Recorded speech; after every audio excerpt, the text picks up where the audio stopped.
Selamat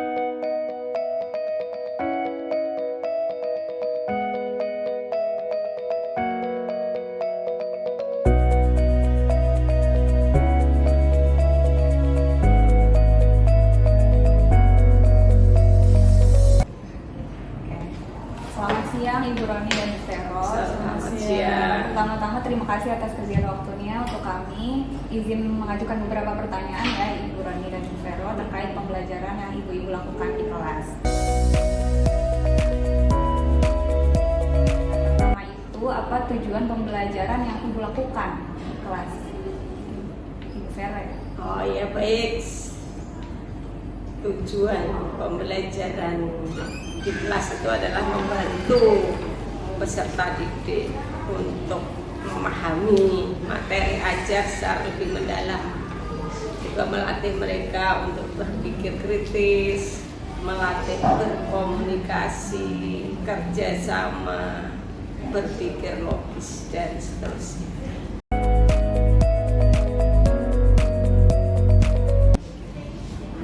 Berkaitan dengan pertanyaan yang pertama, nah bagaimana pendekatan yang Ibu Roni lakukan ketika penyampaian materi sehingga meningkatkan minat dan keingintahuan peserta didik terhadap materi tersebut?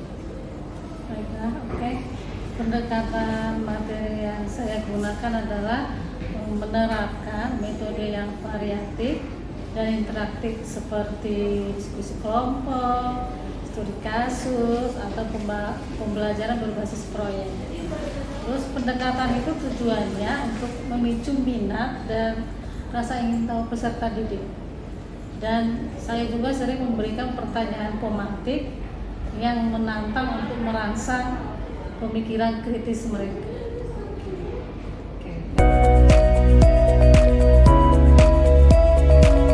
Nah, selanjutnya bagaimana caranya supaya peserta didik ini terlibat dalam mengeksplorasi ide-ide besar dan pertanyaan penting?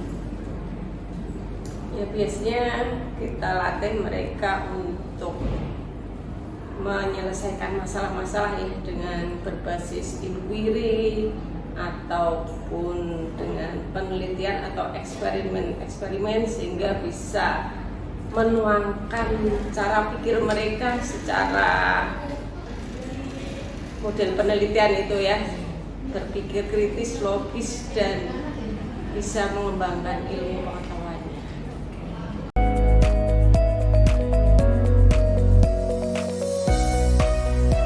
Mungkin yang terakhir ya untuk Bu Roni dan Bu Vero, bagaimana peserta didik ini dipandu untuk memikirkan kembali pemahaman mereka tentang ide-ide penting tersebut?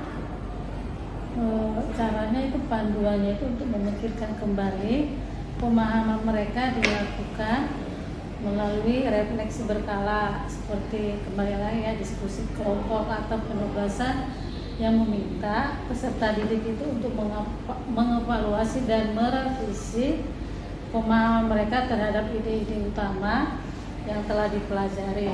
Ini dapat dilakukan nantinya melalui journaling atau kegiatan yang menuntut mereka untuk menjelaskan kembali konsep yang telah dipelajari dengan kata-kata mereka sendiri.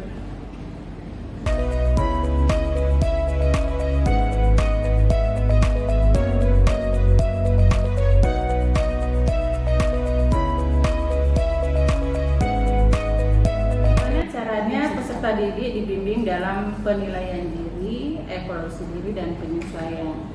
Pertama-tama tentunya kita harus membuat rubrik penilaian terlebih dahulu, karena melalui rubrik itu kita akan tahu apa saja yang akan kita gali dari peserta didik tersebut.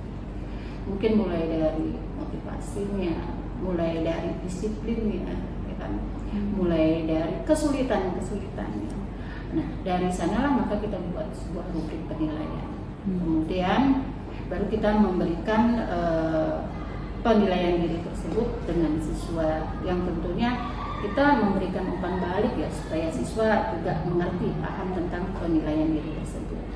Adapun tujuan penilaian diri itu supaya kita bisa mengevaluasi sejauh mana siswa itu memahami proses pembelajaran tersebut, kemudian sejauh mana tujuan pembelajaran tersebut atau tujuan pembelajaran itu tercapai ya. Di situ kita akan tahu kendala-kendalanya juga dan kelebihan-kelebihannya. Selain penilaian diri, kita juga bisa melaksanakan penilaian dengan teman sejawat. Karena kalau dengan teman sejawat itu dia akan mengamati setiap hari sehari-harinya berada di dekat dengan temannya, ya mungkin akan lebih memperkuat dari penilaian diri. Jadi bisa saling berkontribusi antara penilaian diri sendiri dengan penilaian teman sejawat. Yang tentu tujuannya adalah untuk menilai sejauh mana proses pembelajaran itu berjalan. Apakah mereka bisa mengikuti atau mereka masih banyak kekurangannya, belum pahamnya, dan sebagainya.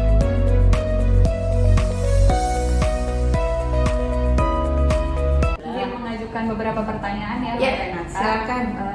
Kan peserta didik itu memiliki karakteristik juga yang beraneka ragam ya, heterogen. Nah, pertanyaannya bagaimana untuk mengakomodasi berbagai kebutuhan perkembangan gaya belajar mereka, pengetahuan sebelumnya, dan minat peserta didik sambil tetap menjaga arah pembelajaran supaya tetap ada tujuan pembelajaran.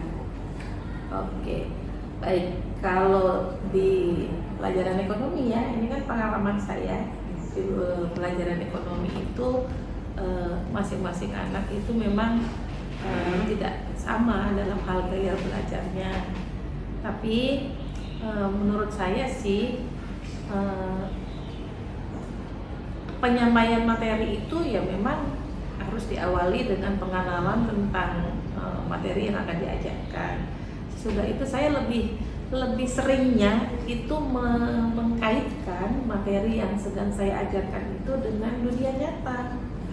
Itu yang paling sering, karena menurut saya apapun gaya belajarnya, ketika mereka memiliki pengalaman dan melihat secara nyata yang ada di sekelilingnya, lebih mudah menurut saya untuk mereka pahami tentang materi yang disampaikan. Jadi seperti itu yang saya lakukan.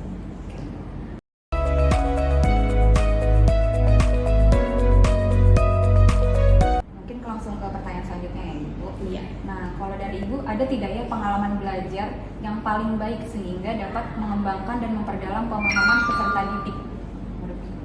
Oh, saya sedang menyampaikan materi tentang manajemen nih. Kalau sebetulnya manajemen itu kan kebanyakan teori ya, isi di dalamnya itu tentang teori. Tapi yang saya lakukan ya mereka saya ajak melakukan apa ya, seperti studi kasus, kemudian mereka juga bermain peran, bagaimana dia sebagai manajer produksi, bagaimana dia sebagai marketing. Nah, itu yang saya lakukan sehingga mereka punya pengalaman.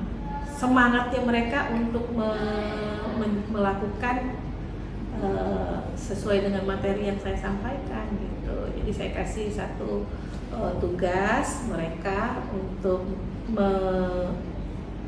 dalam kelompok ya, di dalam kelompok itu nanti ada yang menjadi manajernya, ada yang bagian marketingnya, ada yang produksinya. Nah, itu jadi masing-masing kelompok nanti ya melakukan tugas mereka dengan perannya masing-masing sampai nanti mereka menghitung masalah keuangannya gitu.